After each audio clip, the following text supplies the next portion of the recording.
Bonjour tout le monde. Bonjour Sofiane.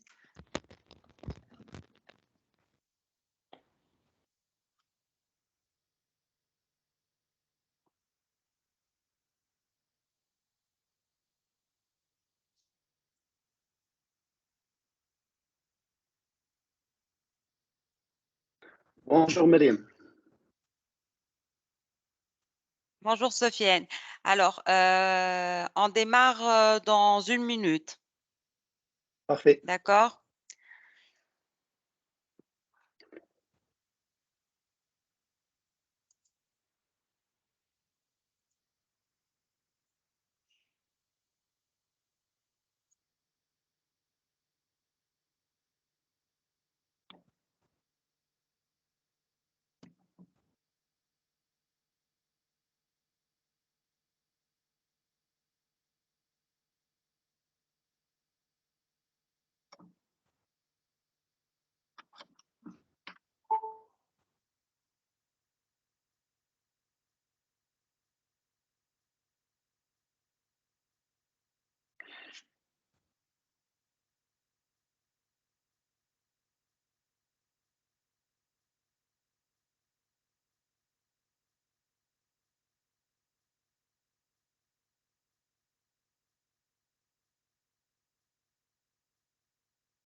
Bonjour tout le monde.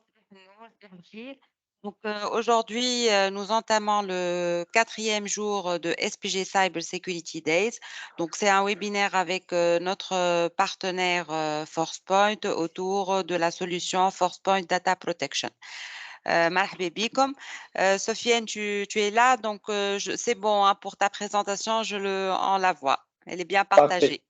Super. Super. Allez, je te cède la parole. Hein, une bonne présentation. Inch'Allah. Merci Myriam. Merci pour cette invitation. Merci pour cette deuxième, on va dire, deuxième événement après celui de l'année passée. Oui. Ça a commencé dans un contexte spécial du Covid. Alhamdulillah, j'espère que le plus dur est passé. Inch'Allah, ces jours-là ne reviendront pas.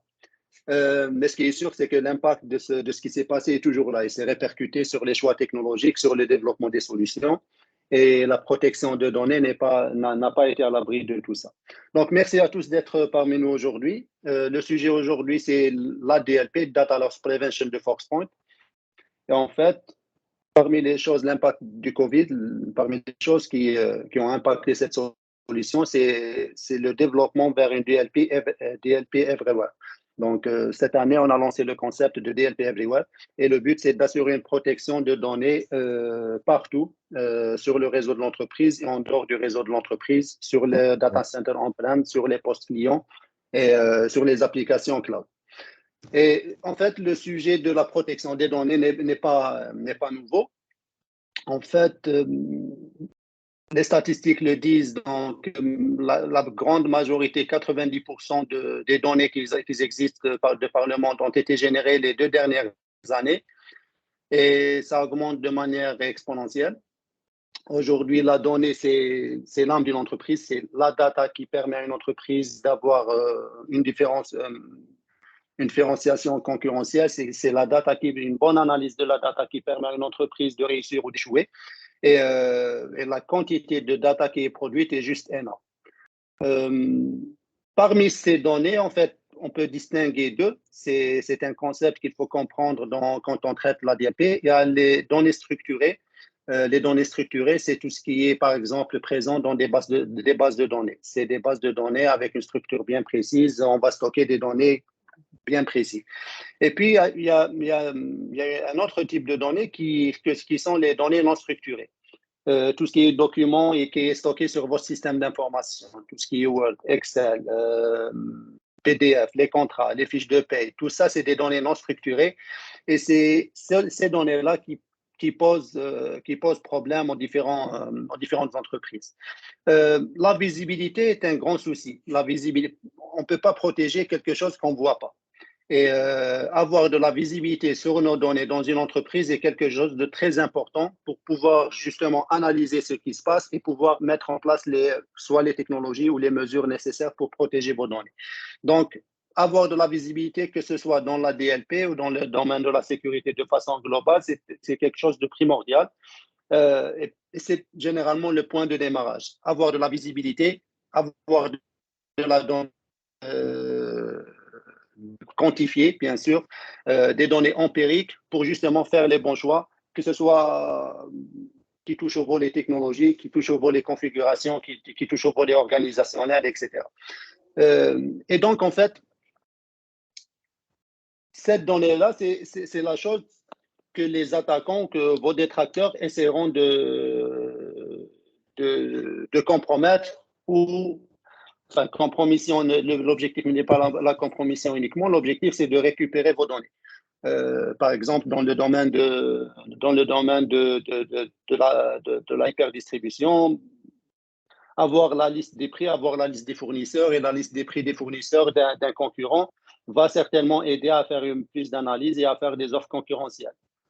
Pour un opérateur télécom, s'il a accès aux campagnes marketing qui sont en préparation de son concurrent, c'est clair que ça va lui donner un avantage concurrentiel. Pour les banques, c'est la même chose. Là, le développement des services, la base client, tout ça, c'est des données qui permettent à un concurrent, par exemple, d'avoir le dessus sur un autre. Et donc, la protection de ces données est quelque chose d'extrêmement important. Comprendre comment elles sont échangées et autoriser les échanges qui sont nécessaires, sécuriser ces échanges-là et bloquer tout ce qui est pas forcément malicieux, mais tout ce qui n'est pas nécessaire. Comme ça, on évite des pertes ou des fuites de données qui ne sont pas, qui peuvent nuire que plus qu'autre chose. L'autre problème, c'est la compliance. Enfin, ce n'est pas un problème, mais c'est un challenge qu'il faut assumer. Si on parle du secteur des banques, par exemple, il y a beaucoup de régulations, il y a beaucoup de conformité qui est exigée des banques. Les plus connus, c'est PCI DSS, CSP récemment. Et tout ça, en fait, était le résultat d'attaques où il y a eu de gros couacs en termes de fuite de données et qui ont engendré la création de ces régulations pour justement avoir déjà une base en termes de sécurité pour minimiser ces fuites de données, ces attaques. La compliance peut être avec une régulation au niveau d'un pays. Les pays, on le voit, on est très, très, très jaloux de nos données. On essaye de protéger les données de nos citoyens, de nos concitoyens, de réguler ça, de contrôler ça. Côté loi, ça travaille beaucoup. Et généralement, les entreprises, à un moment donné, ils sont dans une situation où ils doivent se conformer avec un minimum de temps. Parfois, c'est irrationnel. Donc, vaut mieux en fait, prendre une approche proactive et se préparer en mettant en place les contrôles techniques qu'il faut pour justement soit se conformer à l'existant, soit le jour où les exigences commenceront à tomber, on est prêt, on a les outils techniques pour être conforme avec les régulations. Le dernier challenge qui arrive, en fait, c'est l'adoption du cloud. Donc, avec ce qui s'est passé les 2 dernières années, donc c'était un problème déjà qui existait déjà. Mais avec l'adoption, avec ce qui est arrivé avec le Covid, le travail à distance de la règle, les données, en fait, elles sont des data centers vers le cloud et donc, on a vu le périmètre à sécuriser qui a quasiment explosé. Avant, on savait que nos données étaient dans nos data centers. Notre concentration, notre investissement était sur la sécurisation de ces données, sur les postes clients. Et là, maintenant, vous avez Office 365, Salesforce. En fait, vos données sont partout. Il faut assurer la compliance et la sécurité de ces données et s'assurer que la bonne personne a accès à la bonne donnée, ni plus ni moins. Mais malheureusement, ce n'est pas facile. La réalité du terrain démontre que ce n'est pas facile. La sécurité, les règles de sécurité se voit segmenté sur plusieurs produits. Il faut configurer des choses dans Office, il faut configurer des choses de sécurité dans Workday. Ce n'est pas toujours les mêmes équipes qui fait ça. Est-ce que c'est l'équipe sécurité? Est-ce que c'est l'équipe système ou l'équipe qui a acquis la solution? Ce n'est pas forcément le département IT. Et donc, ça crée énormément de problèmes de sécurité, de brèches de sécurité et on va dire, l'équipe de sécurité se voit perdue un peu dans tous ces produits-là. Et l'impact aussi, quand on essaie de sécuriser, en fait, on va empêcher quelque part, on va contrôler quelque part les utilisateurs, et les utilisateurs n'aiment pas être contrôlés. C'est la réalité. Quand on met une solution de ce genre en place, il faut s'assurer qu'on a des utilisateurs qui acceptent progressivement la solution. Il ne faut pas les frustrer. Donc, voilà les challenges qui arrivent avec l'adoption du cloud, qui existait déjà, mais ça a eu un effet de boom sur le problème. Donc, il devient encore plus dispersé, plus difficile à cerner. Alors, en fait, selon l'expérience qu'on a chez Forcepoint en termes de challenge pour avoir une organisation sécurisée ou protection de données, en fait, il y a deux points majeurs. La première des choses, c'est la visibilité. Alors, avec la quantité d'informations qui est générée, le type d'informations qui est générée, les problèmes de conformité, souvent le problème de visibilité sur les données, comment elles sont créées, comment elles sont stockées, comment elles sont échangées, c'est un point qui revient toujours.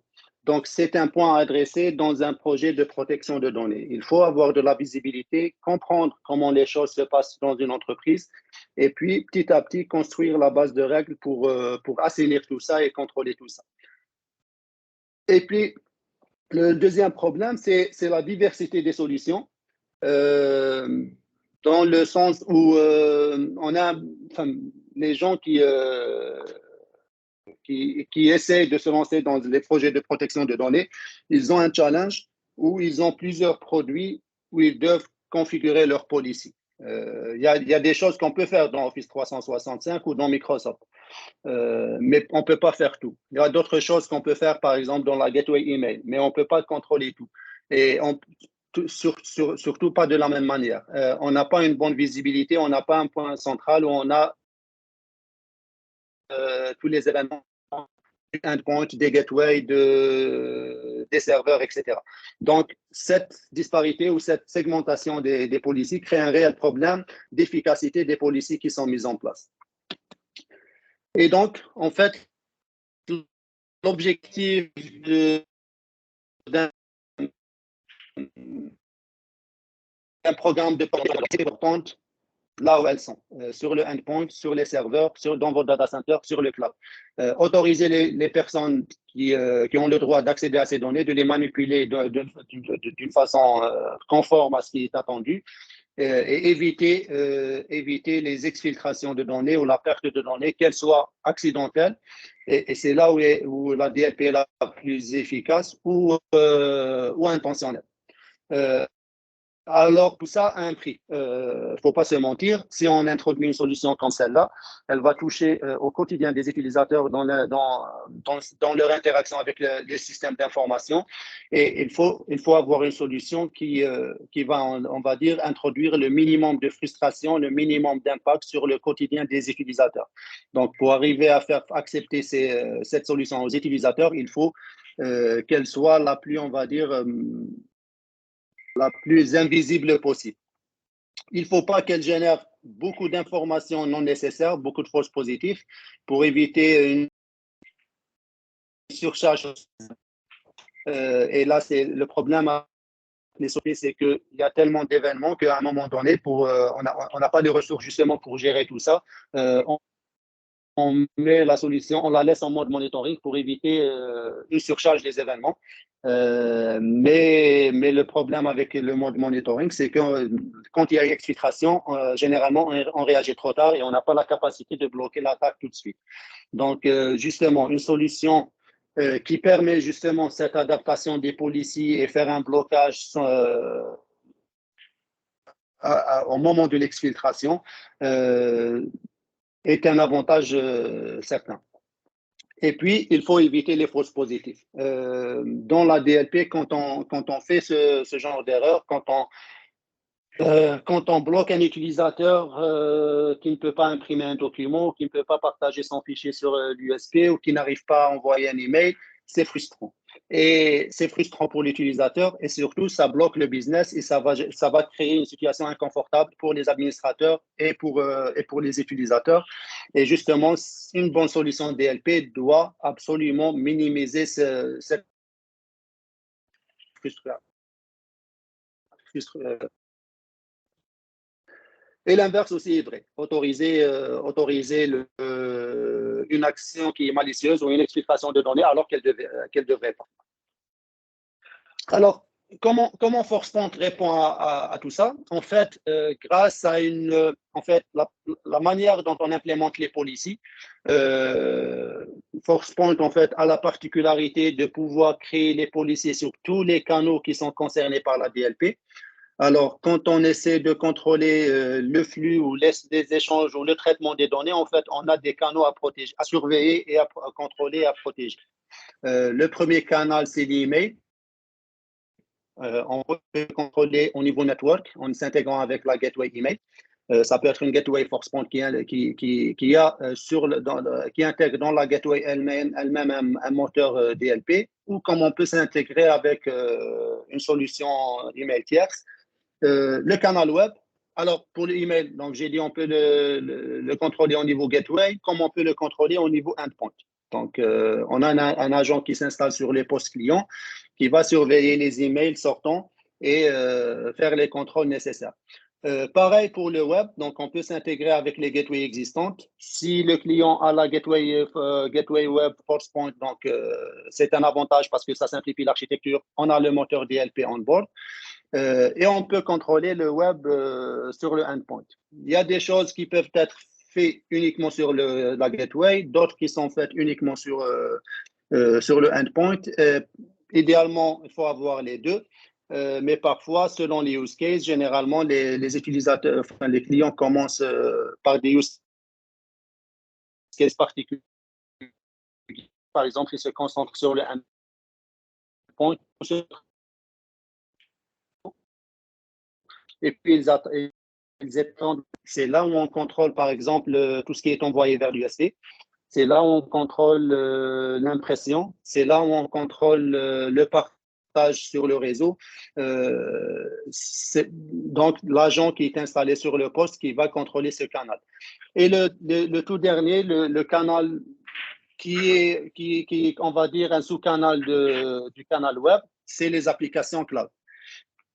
Et donc, là aussi, on a la capacité d'appliquer la politique de protection de données sur les applications SaaS, telles qu'Office 365, Google Drive, etc. Et l'avantage de Forcepoint, c'est qu'on a la capacité de créer une seule policy qui couvre tous ces canaux-là. Avec une seule policy, on peut protéger les données. On peut dire que voilà ce qu'on applique pour le endpoint, voilà ce qu'on applique pour la gateway web, voilà ce qu'on applique pour le cloud, etc. Ça simplifie énormément la vie des administrateurs. Pour le monitoring, c'est la même chose. On a une seule console d'administration qui reçoit les événements, que ce soit du cloud, que ce soit du network ou que ce soit du endpoint, et l'administrateur a une seule interface, il va la traiter, il va gérer ses événements, les filtrer, etc. Deuxième point, c'est la simplification de la conformité. On a la bibliothèque la plus riche en termes de policies qui sont prédéfinies et qui permettent, on va dire, une compliance rapide, pratiquement à partir du jour zéro. Par exemple, on va voir une petite démo à la fin. On peut sélectionner le pays, on peut sélectionner l'industrie. On a une proposition d'un certain nombre de policies qu'on peut activer directement. Par exemple, pour le secteur financier, on peut choisir PCI. Si on travaille avec l'Europe et on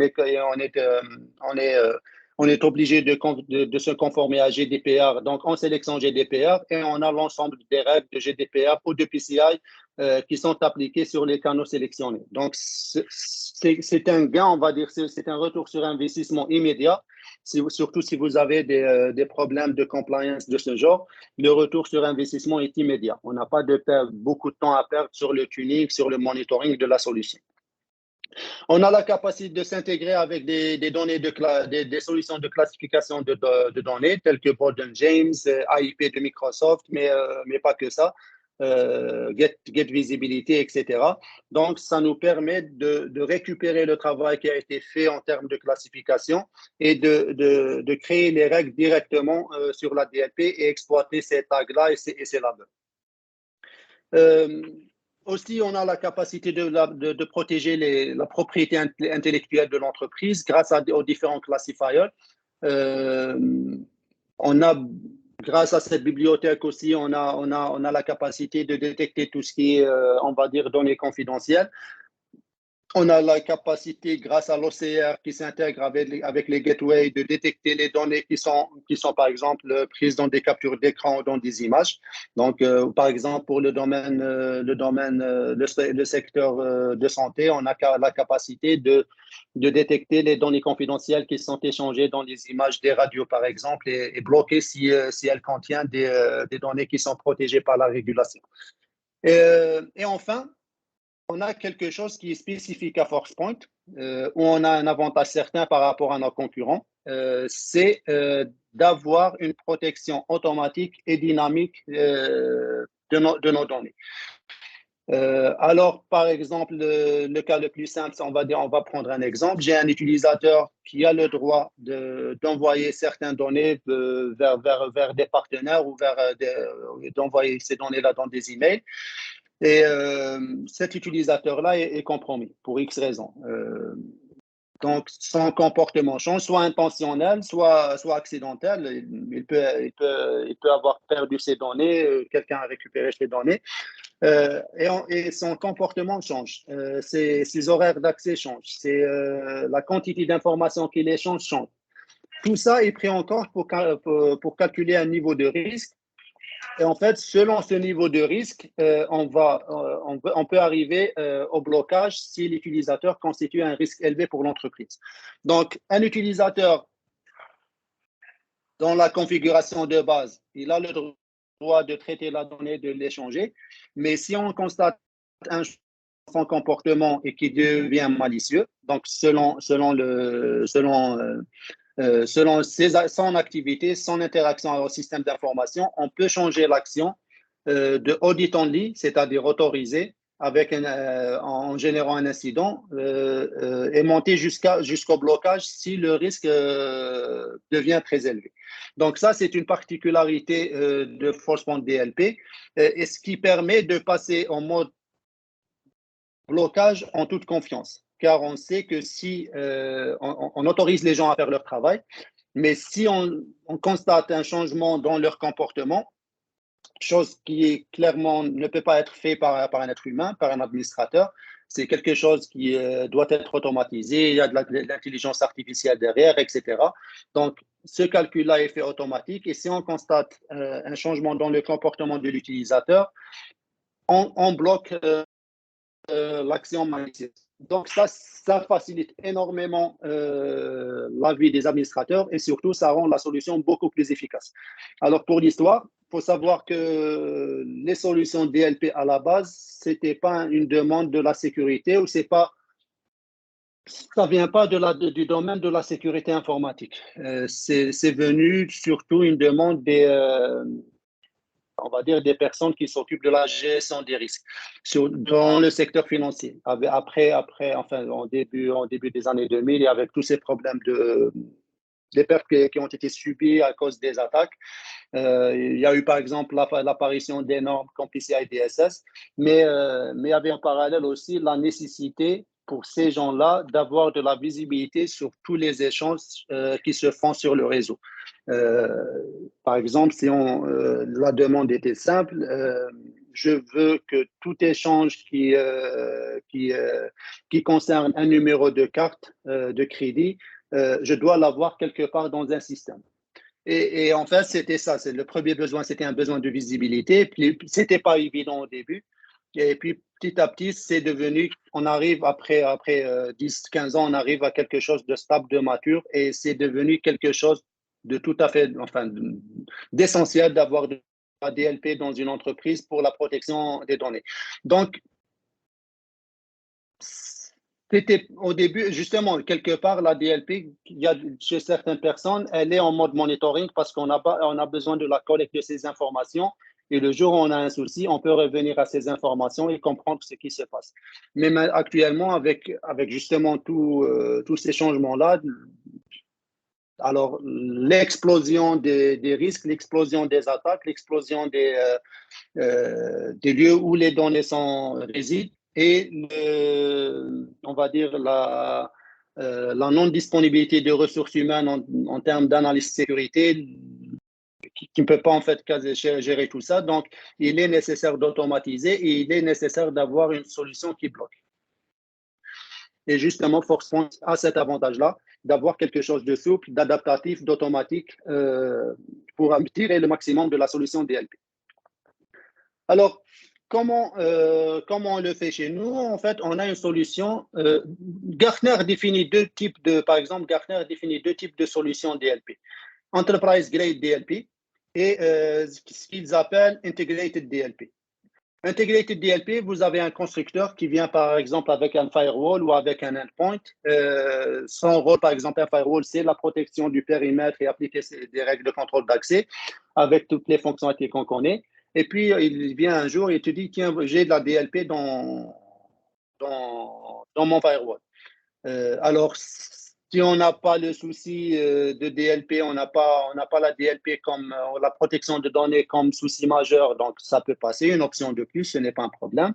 Mais si on a la protection de données, surtout par exemple, surtout dans le secteur financier où la protection des données est quelque chose de très important, ce n'est pas suffisant. Avoir un petit bout de DLP dans le firewall, un petit bout de DLP dans le l'antivirus par exemple, un petit bout de DLP sur le tenant Office 365, ça ne vous donnera jamais le contrôle et la visibilité nécessaires. On revient au problème dont on a parlé au début, la disparité des solutions, la segmentation des policies sur plusieurs produits, etc. Et le problème que vous avez aussi, c'est l'absence, on va dire, de richesse dans la solution DLP. Généralement, vous avez des choses basiques dans la gateway, dans le firewall. Détecter certains mots-clés, des expressions régulières, peut-être du fingerprinting, mais il y a beaucoup de choses qui sont absentes. Enterprise DLP, et c'est là où ForcePoint opère. Il y a des constructeurs qui ont des solutions matures en DLP et qui permettent de gérer tous les canaux possibles avec une administration riche, des bibliothèques riches, des règles faciles à configurer et une bonne visibilité. Un management centralisé qui appliquera toutes ces policies sur les différents canaux et vous donnera la visibilité sur l'inventaire de vos données, par exemple, et sur les événements qui sont détectés. Alors, une solution de type enterprise doit couvrir les endpoints. On a parlé du canal endpoint, doit couvrir l'email. L'email, c'est le canal, on va dire, le plus important à couvrir parce que c'est là où la majorité des échanges sont faits. Le web ou les applications web, ça augmente, surtout avec les réseaux sociaux. Ça dépend des use cases, des cas. Mais l'email reste un canal extrêmement important à contrôler pour savoir qu'est-ce qui se passe et bloquer les échanges de mails qui ne sont pas en fait, qui ne sont pas nécessaires. Le network, on a besoin de contrôler justement, alors email, web et network. Network, ça couvre la gateway web, gateway email. On va dire, c'est un support. Et le cloud, il faut absolument avoir de la visibilité et le contrôle sur des données sur les applications cloud.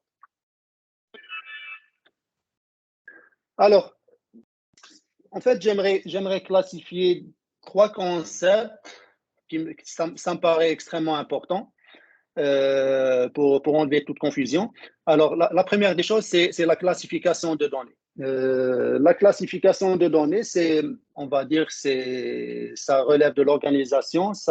C'est un processus d'organiser les données d'une entreprise selon des critères bien précis. C'est un travail qui est fait justement pour l'intégrer dans la politique d'entreprise et il faut identifier, par exemple, l'objectif de cette classification, le schéma de classification, tout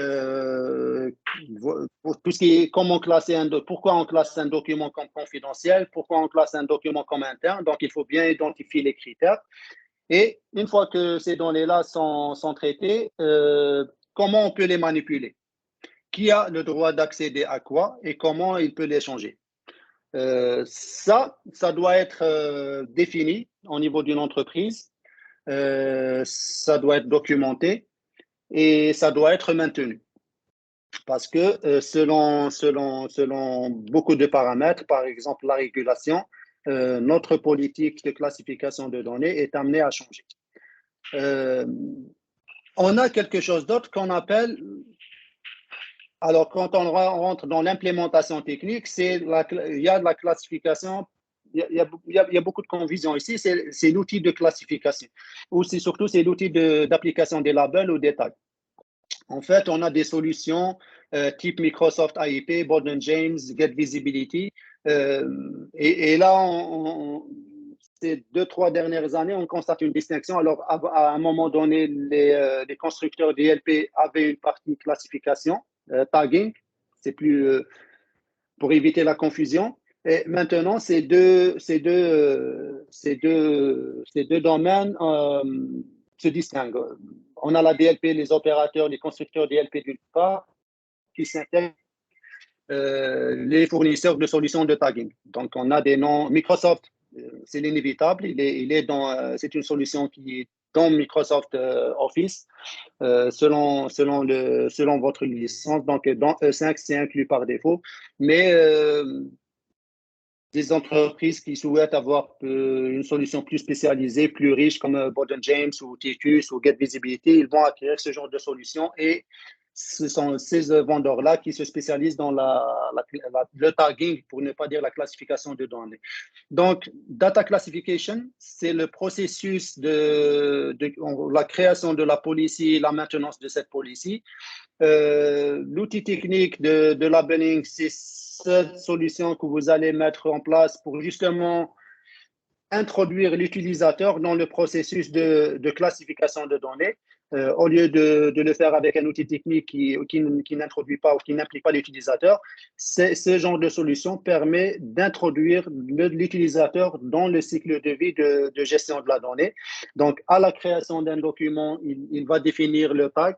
Est-ce que c'est confidentiel? Est-ce que c'est public? Est-ce que c'est interne? Et on va exploiter ça justement dans la DLP pour avoir des policies les plus efficaces possibles. Dans ForcePod DLP, on a aussi ce qu'on appelle Data Classifiers. Data Classifiers, en fait, c'est des outils qui sont disponibles et qui permettent d'identifier les données à protéger. Les data classifiers, ça peut être du fingerprinting, ça peut être des scripts, ça peut être du machine learning. Ça peut être l'intégration, les tags qui sont créés par une solution de tagging ou de classification de données. Donc, tout ça, on peut utiliser, ça peut être un mot-clé ou une expression régulière. Donc, ça, c'est des data classifiers qui permettent d'identifier la donnée à protéger.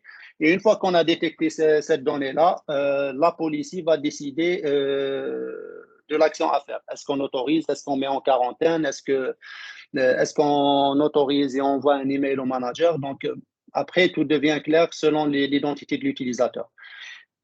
La question qui vient souvent, est-ce que je fais de la classification avant le projet DLP ou que je peux commencer avec la DLP? Et en fait, il n'y a pas de réponse. En fait, la manière la plus efficace de répondre à ça, c'est de voir les expériences des gens qui ont déjà essayé d'implémenter la DLP. Alors, c'est clair, quand on a une classification de données qui existe et donc pour les entreprises qui sont matures, ça devient très facile. On a des use cases qui sont clairs à implémenter sur la DLP. Ça facilite la vie.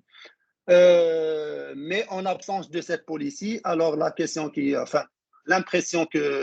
les utilisateurs ont, c'est d'attendre que le processus de classification se termine pour qu'on prenne cet output-là et de l'intégrer dans la DLP. Sinon, ça sera une perte de temps. Alors, au début, dans les entreprises qui se sont lancées dans la DLP, c'était ça l'approche. Sauf que rapidement, ils ont vu que c'est une approche qui ne marche pas. Pourquoi? Parce que en fait, le processus de classification de données, c'est quelque chose qui est dynamique. On va dire dynamique, c'est quelque chose qui doit être maintenu. C'est quelque chose qui est cyclique et c'est quelque chose qui est amené à changer pour se conformer aux différentes variables du contexte de l'entreprise. Donc, ce qui s'est passé, c'est que on entame le processus de data classification. Ça prend 1 année, 2 ans, voire 3 ans. Ce n'est pas toujours évident. Il y a plusieurs acteurs qui interviennent dans cette opération. Et on arrive au jour où on va livrer cette classification, sauf que comme on lance la DLP, sauf comme c'est cyclique, le jour où on a livré, c'est déjà obsolète. Donc, on revient et on va retarder la DLP pour terminer la classe. En fait, on se retrouve dans ce cycle vicieux où la DLP n'est jamais lancée parce que la classification ne sera jamais terminée. Est-ce qu'on commence avec la DLP uniquement? C'est une possibilité. Alors, si on n'a pas de classification, qui est déjà établie, ou si on a lancé le processus mais on n'a pas quelque chose de final, la DLP peut faire 2 choses. Peut vous donner la visibilité nécessaire sur vos données. Donc, si je pose à n'importe quel utilisateur ou n'importe quel client quelles sont vos données sensibles, il les connaît. Il sait ce qui est important pour lui. Ce qui est sur les bases de données, c'est quelque chose d'important. Ça lui permet de faire du travail. Il sait qu'il y a certaines informations qui sont internes et qui ne doivent pas sortir. C'est intuitif, on le sait, tout le monde le sait. Curieusement, mettre ça noir sur blanc, ce n'est pas évident, ce n'est pas facile. Alors, dans la DLP, comme on a beaucoup de data classifiers et d'intégration, on peut justement, pour ces données-là, donner de la visibilité sur comment ces données sont utilisées, sont échangées, où elles sont présentes, et faire les actions par la suite, faire les actions nécessaires. Ça peut alimenter le processus de classification parce que faire une classification sans avoir des données empiriques, on risque de faire des erreurs et on risque de ne pas être précis. Donc, grâce à l'opération d'inventaire et les événements DLP, on a des données empiriques qu'on peut présenter à cette entité-là qui est chargée de la classification des données et elle peut faire des décisions, on va dire, des politiques qui sont réalistes, qui sont conformes à la réalité du terrain. Et idéalement, en fait, c'est la classification de données, je parle du processus, et la DLP, c'est 2 cycles qui se croisent et l'une alimente l'autre. Donc, pour répondre, est-ce que je dois faire la data classification avant de passer à la DLP? Pour moi, c'est non, parce que si vous allez dans cette approche-là, vous n'allez jamais implémenter la DLP. Et je suis certain que parmi les clients présents aujourd'hui, ils sont dans cette situation où ils ont peur de commencer la DLP parce qu'ils pensent qu'il faut avoir la classification des données qui est déjà prête. Et cette classification des données, si elle arrive, elle prend des années et en fait, c'est du temps perdu. On n'a pas de visibilité et les contrôles en place. Et on fait surtout que la donnée n'attend pas. L'acquisition d'Office 365, ça se fait rapidement. On n'y pense même pas. On a besoin de licence Office, on a besoin d'Exchange, on a besoin de ça. On n'y pense même pas, en fait. On fait l'acquisition parce que pour X raisons et après, on pense à la sécurité. Pour protéger les données là, curieusement, on prendre le temps de réfléchir et de faire la classification pendant 1 année, 2 ans, 3 ans. Mais la donnée, elle est déjà sur le cloud, elle est déjà dans la nature et on ne peut pas attendre un processus qui est difficile à maîtriser avant de mettre en place la DLP. Et justement, en parlant de classifiers, Forcepoint justement on va dire, a beaucoup de techniques qui permettent justement de détecter, d'identifier les données à protéger. Alors, en bas de la pyramide, c'est on va dire, c'est les techniques les moins efficaces, les moins précises, en utilisant des mots-clés, des phrases. On a des, on a, on a des, on va dire, des expressions ou des objets qui sont prédéfinis. En fait, ça concerne essentiellement les données qui sont régulées. Quelque chose de plus avancé, c'est les expressions régulières. Donc, c'est plus intéressant d'avoir une expression régulière qu'une liste longue de mots-clés ou de phrases. Mais on est toujours dans la même logique, c'est-à-dire détecter un pattern de chaîne de caractères pour identifier les données sensibles.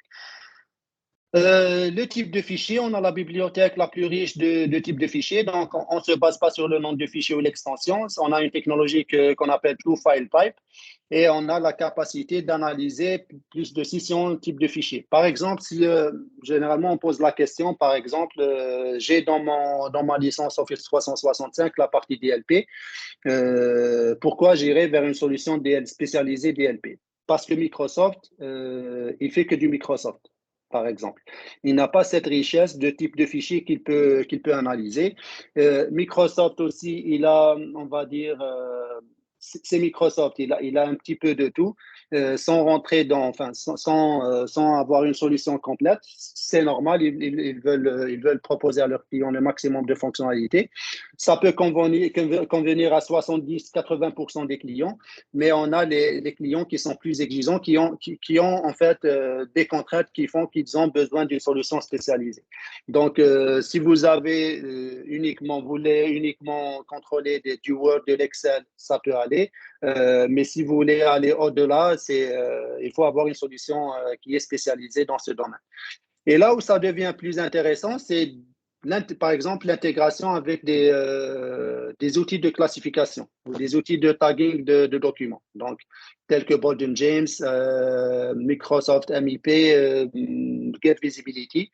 Et on a une intégration très intéressante entre PowerPoint DLP et ces solutions pour justement utiliser ces tags dans la création des policies. Donc, dès que je vois un document qui est confidentiel et qui est envoyé vers un domaine externe, je le bloque et je fais les actions nécessaires. Si je fais un scan de mon réseau et je trouve que, par exemple, quelqu'un a sur son PC des données qu'il n'est pas censé avoir, je peux les déplacer, lui laisser une note dans ce répertoire pour lui dire qu'on a déplacé ce fichier.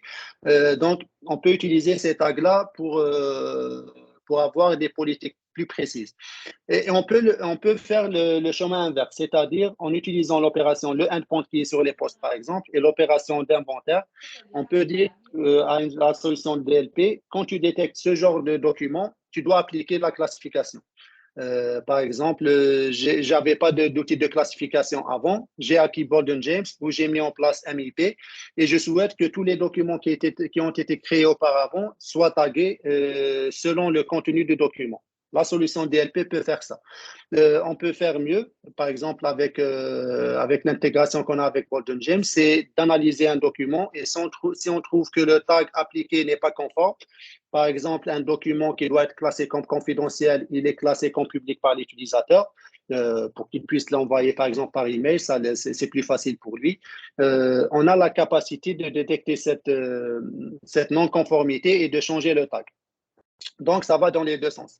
Et puis, on monte dans la précision jusqu'à arriver au niveau le plus précis, c'est Precise ID Fingerprinting. Et ça concerne les données structurées, donc les bases de données, comme les données non structurées. Et en fait, comment ça se passe? C'est très simple. Je vais dire à la DLP, voilà la base de données que je souhaite protéger. On va la connecter en mode read-only et elle va faire le hash de la base de données. Pas toute la base de données, mais les données qui sont suffisantes pour identifier, par exemple, d'une manière unique une personne. Ou peu importe la base de données, selon ce que vous voulez en faire. Et une fois qu'on a le hash de cette base de données, on va en fait appliquer une policy qui va chercher ces données-là sur les différents canaux et faire les actions nécessaires quand cette donnée est détectée. Donc, c'est la technologie la plus efficace. On peut, par exemple, détecter une partie d'un document qui est copié, une partie d'un document qui est inséré dans un autre texte, on a la capacité de la détecter aussi. Que ce soit même si on n'est pas sur le réseau. Donc, pour Forcepoint, c'est exactement le même niveau d'efficacité, qu'on soit sur ou en dehors du réseau, ce qui n'est pas vrai forcément pour les autres constructeurs. Donc, détection complète, détection partielle, même si le texte est inséré dans un autre texte pour le camoufler, la technologie Precise ID a la capacité de le détecter. Et donc, en fait, pour quelqu'un qui n'a pas, par exemple, une politique de classification de données, mais il a un outil là très simple, il va dire à la DLP, voilà, ce qui est cher, ce qui est précis chez moi, c'est cette base de données. Voilà les informations que je souhaite protéger. On va pointer la DLP sur cette base de données et on va mettre les policiers en place. Pareil pour les documents non structurés, tout ce qui est contrat, tout ce qui est document Word, document Excel. Donc, on va faire un fingerprinting de ces documents et dire à la solution DLP, voilà, ces données sont confidentielles et je souhaite voir comment elles sont échangées sur le réseau, quand un utilisateur les imprime, quand il les envoie vers, par exemple, Google Drive, je souhaite avoir tout ça ou je souhaite bloquer certaines actions. Donc, ça permet de mettre en place quelque chose de très rapide, de très intuitif, en se basant sur la connaissance qui existe déjà dans l'entreprise. On n'a pas besoin attendre la politique de classification pour le faire. Et en fait, quand on arrive à l'enforcement, on en a parlé au début de la présentation, on a une seule interface pour la configuration des différents canaux, que ce soit network, que ce soit endpoint ou cloud. Donc, c'est là où l'administrateur va configurer les différentes actions. Vous voyez qu'on a deux onglets, un pour la protection de données et le deuxième pour la découverte. Tout cela se fait dans une seule console d'administration, le FS1, Forcepoint Security Manager, qui est par la même occasion la même interface d'administration pour la solution Web Security et Email Security. Donc, pour un administrateur qui a les trois solutions Forcepoint, il n'a pas besoin d'une courbe d'apprentissage très longue sur trois produits. Il a un seul produit, une seule interface, et il va facilement trouver ses repères pour justement la gestion des trois modules. Alors, la chose qui est intéressante avec Forcepoint, c'est ce qu'on appelle le risque adaptif DLP, c'est-à-dire le changement automatique d'action selon le risque de l'utilisateur. En fait, l'objectif, c'est très simple. Chaque action de l'utilisateur est quantifiée à un niveau de risque. Et au fur et à mesure que l'utilisateur interagit avec le système d'information, on calcule le niveau de risque de cet utilisateur. Donc, par exemple, les horaires de connexion, la quantité de données échangées, etc. Et une fois, en fait, l'objectif, c'est que une fois qu'il a atteint un niveau de risque élevé ou un certain niveau de risque, l'action change. Par exemple, là, par défaut, il est autorisé. On génère un log, bien sûr, on le garde dans la base de données. Puis, cet utilisateur-là, peut-être qu'il pense à changer de job. Et généralement, les utilisateurs qui changent de job, ils prennent avec eux les données sur lesquelles ils travaillent. Ça peut les aider dans leur nouveau job. On a cette tendance à penser que ces données-là sont notre propriété et non celle de l'entreprise. Mais bref, ils commencent à chercher un travail. Ça va augmenter le niveau de risque. Ils commencent curieusement à télécharger plus de données des partages réseau. Ça augmente significativement le risque. Il envoie ces données-là sur Dropbox, qui est on va dire, un outil personnel qui n'est pas autorisé par l'entreprise. Et là, le niveau de risque, il atteint le niveau 3 et on demande une confirmation de l'utilisateur. Est-ce que vous êtes sûr que vous voulez faire cette opération? Et plus s'il continue à faire des actions qui paraissent douteuses, donc l'accumulation de ces données-là, on peut aller vers le niveau 5 et là, on va bloquer ces actions. Donc, ça permet d'être proactif de bloquer l'utilisateur, par exemple, s'il essaie de télécharger la liste des fournisseurs et la liste des prix du CRM. Si on a la chance et qu'il a fait des actions qui douteuses avant, donc ça peut vous aider et vous éviter ce cassement de tête-là. Alors, en termes d'architecture, je ne vais pas m'étaler là-dessus, mais en fait, on a la partie administration où on couvre tous les aspects, donc Discovery, Network et Endpoint. Cette partie administration va envoyer les policiers récupérer les incidents des différentes gateways et endpoints. Donc là, on est dans une approche cloud, mais on a l'équivalent on-prem de chaque type. Sur le endpoint, c'est là où on applique les policiers DLP sur les clients. Et c'est là où on fait le monitoring des activités de l'utilisateur pour calculer le niveau de risque. Et on a introduit récemment un nouveau module qui est Device Control. Et en fait, l'objectif, c'est de contrôler tout ce qui est envoyé et reçu de l'USB. Alors, on avait quelque chose qui se faisait avant, c'est-à-dire quand un document, soit on bloque un document quand il est envoyé vers l'USB, soit on le crypte ou on l'autorise en clair. C'était ça ce qu'on faisait. Avec Device Control, on peut aller encore plus loin, c'est-à-dire définir des policiers pour dire pour tel utilisateur, il a le droit d'insérer des USB sur tel et tel poste. Il a le droit d'insérer une USB en read-only uniquement, il ne peut pas écrire. On peut définir même les USB qui peuvent être utilisés sur notre système d'information. Donc, c'est une chose qui est demandée pour justement contrôler les USB et l'utilisation des USB dans le réseau. Et c'est quelque chose qui est intégré au niveau du endpoint. Alors, je pense qu'il me reste 10 minutes. Je vais essayer de faire une démonstration rapide. Dans cette démonstration, en fait, l'objectif, c'est de voir à l'œuvre le FSM, l'outil d'administration centralisée. On va voir le concept de data discovery, c'est l'inventaire des données. On va voir l'application d'une politique DLP, comment contrôler l'échange de données, et puis surtout le monitoring des événements, que ce soit pour l'inventaire ou l'application des polices. S'il y a des questions en parallèle, n'hésitez pas. Comme ça, on gagnera un peu de temps sur... Mariam, on a du temps ou on est limité sur 1 heure uniquement? On a du temps. OK, super. OK.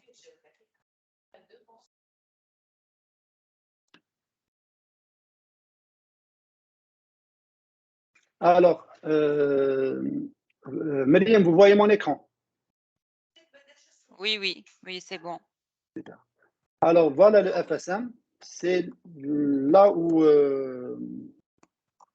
l'administrateur va contrôler tous les aspects qui sont liés à la protection des données. Si vous avez en parallèle la licence email et web security, donc la solution web security et la licence email security de Forcepoint, vous allez basculer vers ces deux modules à partir de ce menu-là et continuer à gérer vos policiers web ou vos policiers email security. Dans le dashboard, on a une visibilité très rapide sur les incidents, sur les politiques qui génèrent le plus d'incidents, le niveau de risque, la quantité d'informations qui est traitée, une visibilité sur la licence, sur les configurations qui sont faites, qui sont nécessaires. Donc, on a déjà une visibilité sur ça. On peut voir, par exemple, le statut des endpoints qui sont connectés. Ça va me donner une visibilité sur les PC qui sont utilisés, l'utilisateur connecté. Pour les opérations de discovery, quand est-ce que la dernière opération a été exécutée, la prochaine, quand est-ce que la planification de la prochaine, est-ce qu'il est synchronisé, etc. Et en fait, quand on arrive on va commencer par la partie discovery. En fait, il faut définir la politique ou en fait, qu'est-ce qu'on veut chercher comme données. Alors, on a un ensemble, comme j'ai dit, on peut utiliser des données qui sont prédéfinies, comme on peut créer nos propres données selon nos classifiers. Peut-être avant ça, je vais vous montrer donc tout ce qui est content classifier. Donc, la fameuse pyramide, c'est ici. Donc, on a la plus basique, pattern et phrase. On a le file labeling. En fait, on peut importer les labels de Microsoft MIP pour les utiliser directement dans notre solution. On peut importer d'autres labels tels que Borden James ou Titus. File properties, file fingerprinting, database fingerprinting et machine learning. En fait, c'est ici où on a c'est la fameuse pyramide qu'on a vue pour la détection des données. Et il faut créer notre politique, on va dire, pour dire, je veux que la solution DLP me cherche ces données-là sur les endpoints, sur les partages réseau, sur le cloud. Donc, il faut créer cette policy. On peut la définir, utiliser ce qui est prédéfini.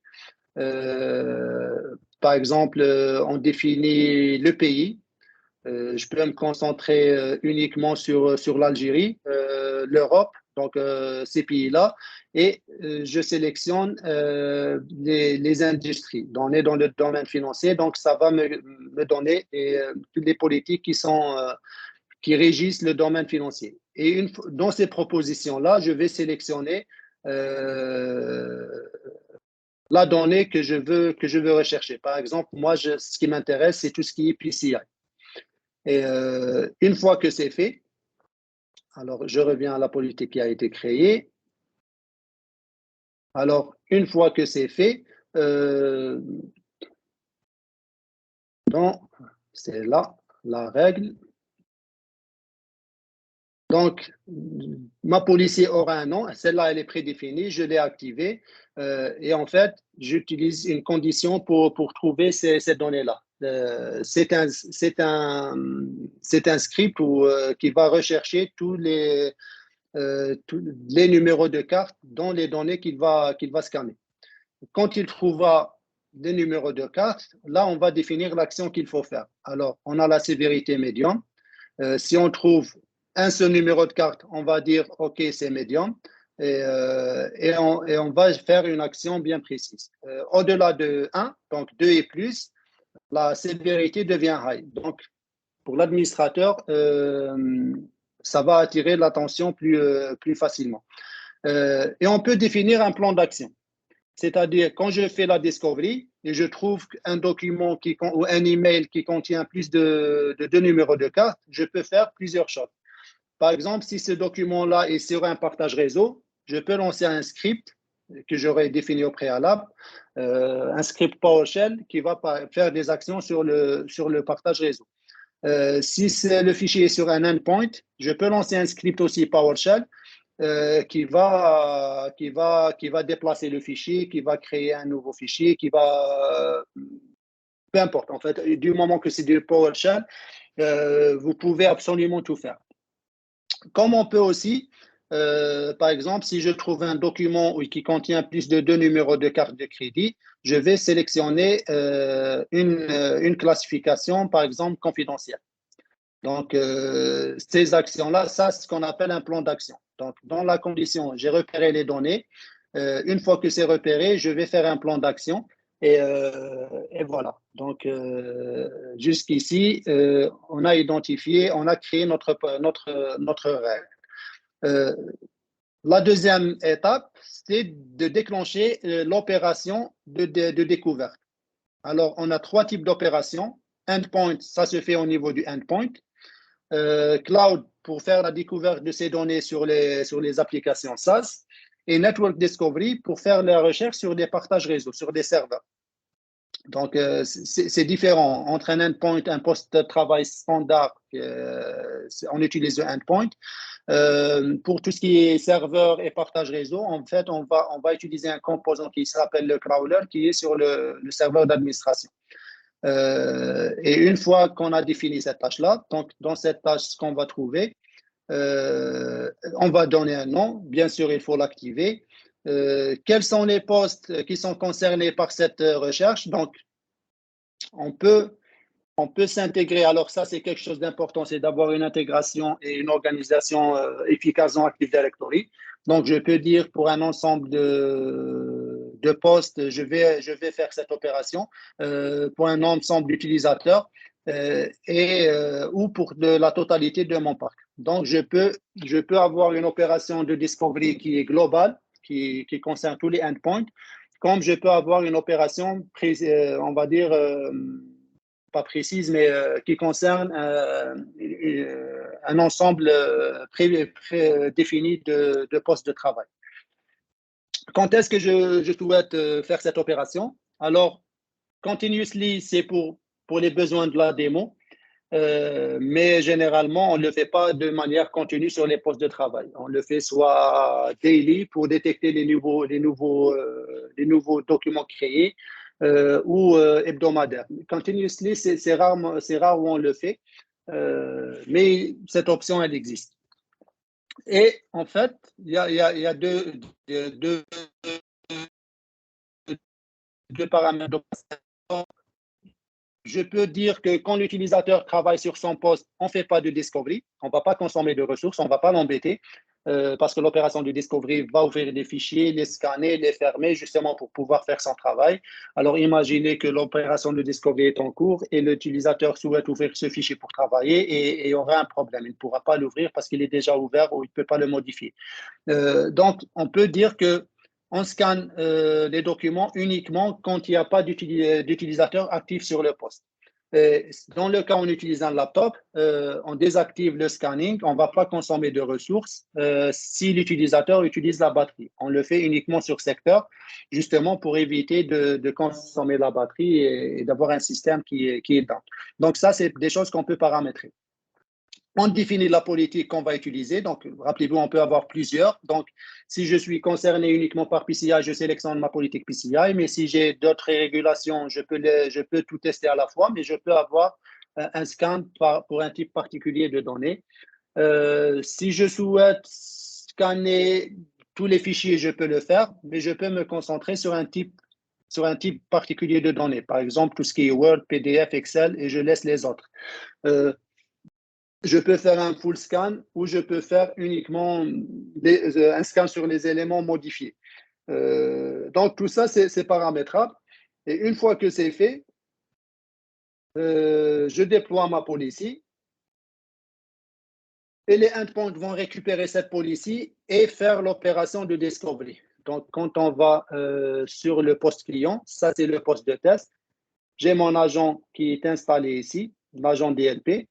En fait, dans l'agent DLP, on peut voir qu'il est connecté à mon serveur DLP. Il a récupéré sa policy.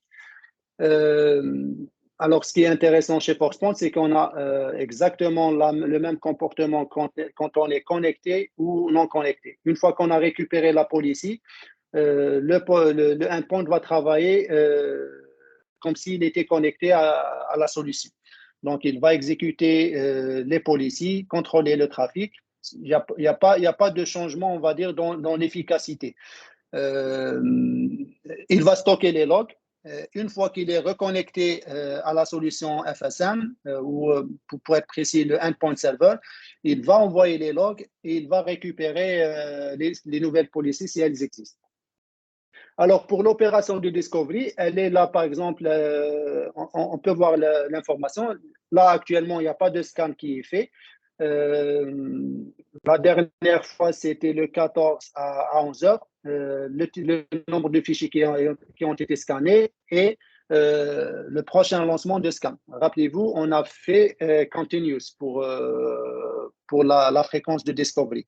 Donc, continuous, ce n'est pas tout le temps, mais ça se fait à des intervalles. Là, on le voit, c'est 10 minutes.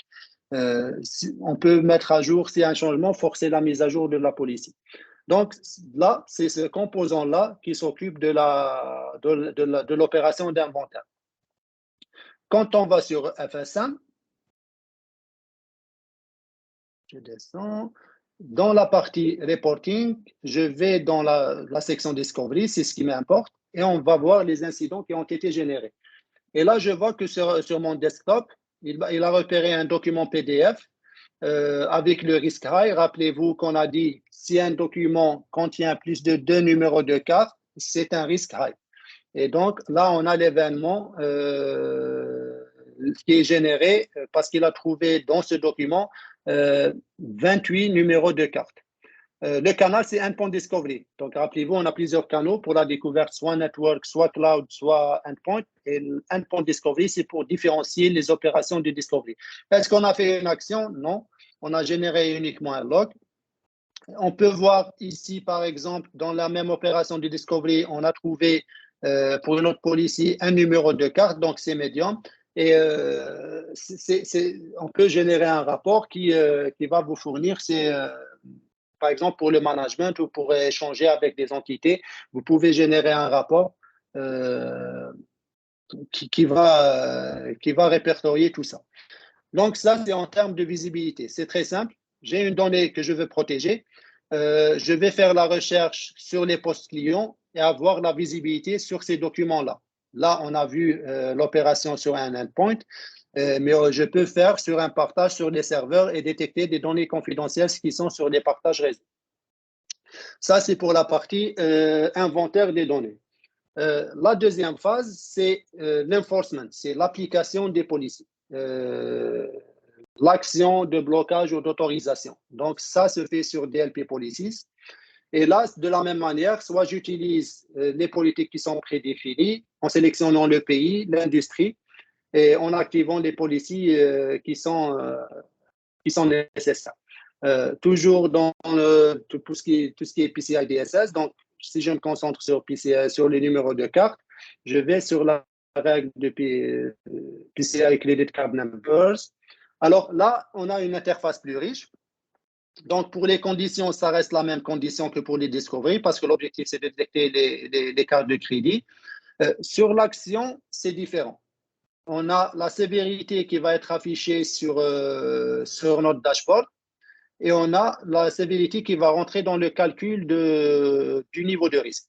Parfois, c'est différent, mais généralement, c'est équivalent. Ce qui est important, alors le classique, c'est ça, c'est la sévérité qui est affichée sur le dashboard des événements.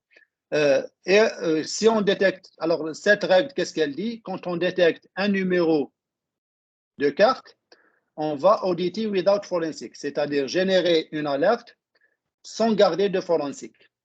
Et on peut changer cela. Par exemple, là, vous pouvez voir que la fameuse configuration configure one apply many, c'est-à-dire je vais configurer ma règle sur le canal réseau, c'est-à-dire sur la gateway email. Qu'est-ce qu'on va faire sur la gateway email? Soit permit, supprimer la pièce jointe, mettre en quarantaine, demander le chiffrement de l'email. Sur le FTP, sur le web, la gateway web, on a deux choses, c'est soit on autorise, soit bloqué. Donc, l'action qu'on fait, elle dépend de la technologie qui va faire l'enforcement aussi.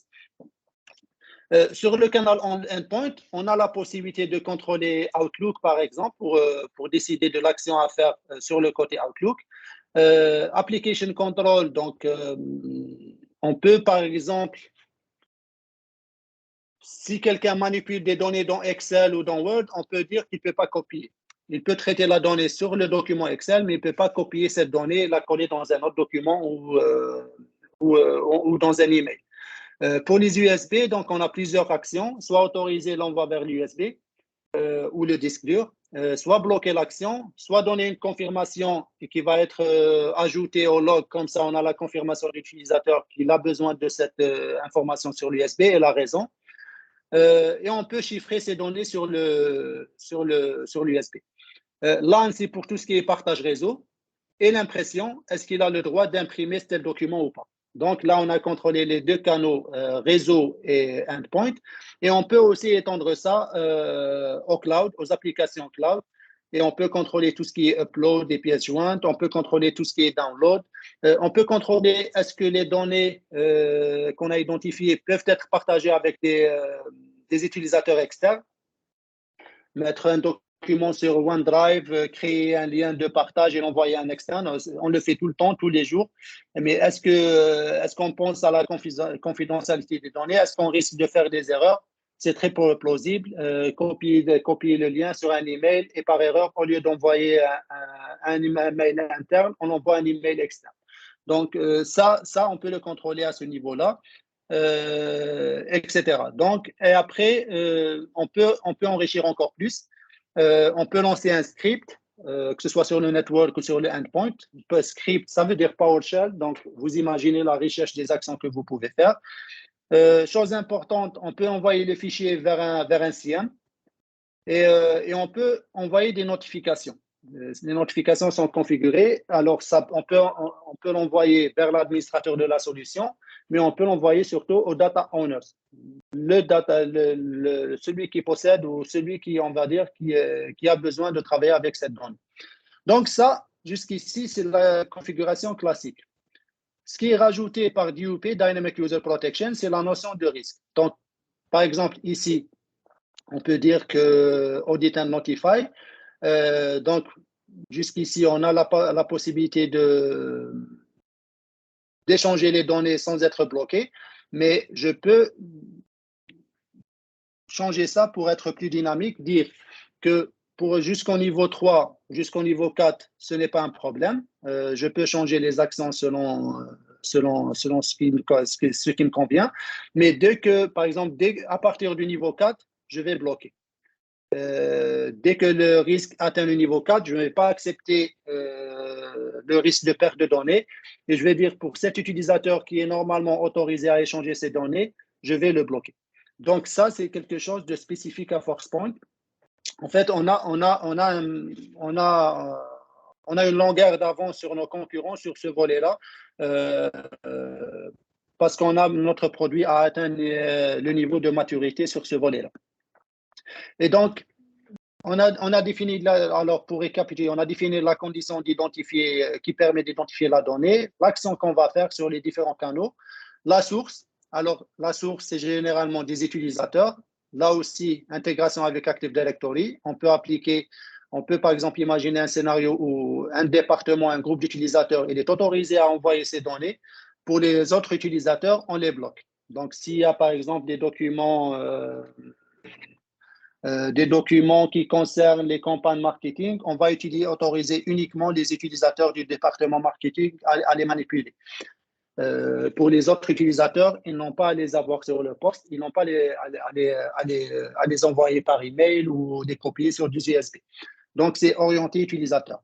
Et la destination. Donc, il y a certaines destinations qu'on peut autoriser, il y a certaines destinations qu'on peut bloquer.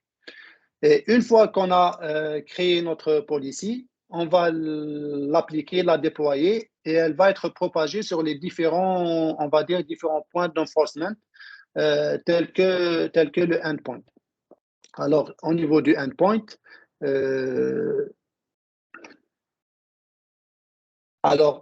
par exemple, là déjà, il y a un événement, j'avais fait le test hier, j'ai essayé d'uploader un fichier. Alors, on va chercher ce fichier-là, sample data qui contient plusieurs, et voilà. Donc, on a déjà à ce niveau-là. Alors, le blocage, il est fait au niveau du endpoint. On n'a pas pu uploader le fichier et on a une notification qui dit que ForcePoint a bloqué l'upload de ce fichier parce qu'il contient des données confidentielles. Pourquoi il contient des données confidentielles? Parce qu'il y a on va dire, d'un numéro de carte dans ce fichier qui en contient 28. Je pense qu'il est ouvert ici. Voilà, c'est ce document-là qui contient 28 numéros de carte. Si on prend un seul numéro de carte, il est où?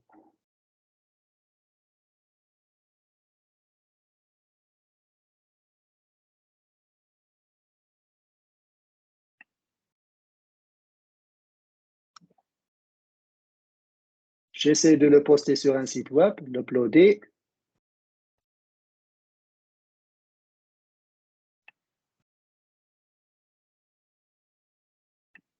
Alors là, on a une opération qui est passée, ce qui est prévisible. Pourquoi? Parce que j'ai posté un seul numéro de carte. S'il y a un seul numéro de carte, donc on l'autorise et on va générer un log. Donc, on a vu comment on peut s'adapter selon la quantité de données qui est contenue dans un document. Et si on revient à la partie monitoring, donc ce qui est intéressant, c'est de voir ça en termes d'incidents. Je vais voir les incidents des 3 derniers jours. Alors, pour l'upload d'un seul numéro, c'est du endpoint HTTP, donc c'est du web.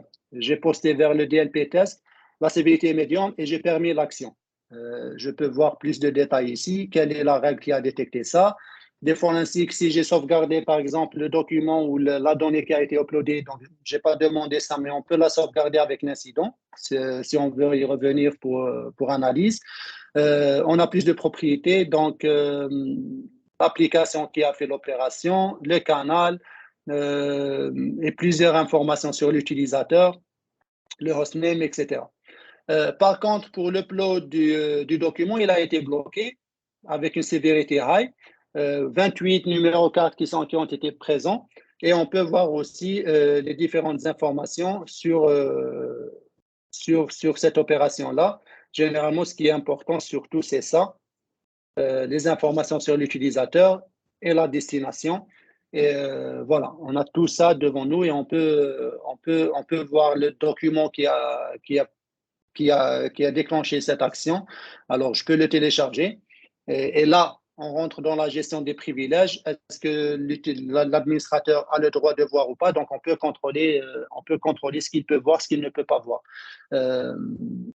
Comme je peux voir dans une nouvelle fenêtre. Et en fait, on a ici les différentes données. Donc, c'est une extraction des données qui ont déclenché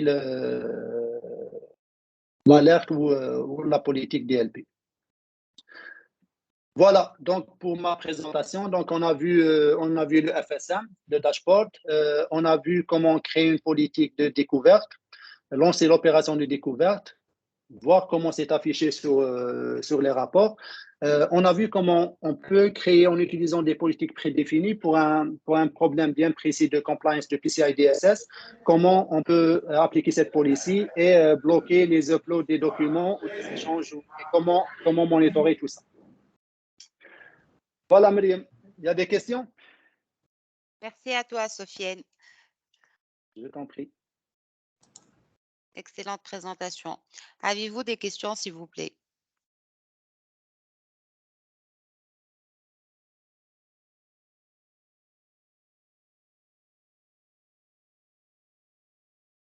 Voilà, il y a l'email de Sofiane, donc si vous souhaitez lui poser une ou plusieurs questions, vous pouvez lui envoyer par mail, donc sofiane.heni@forcepoint.com.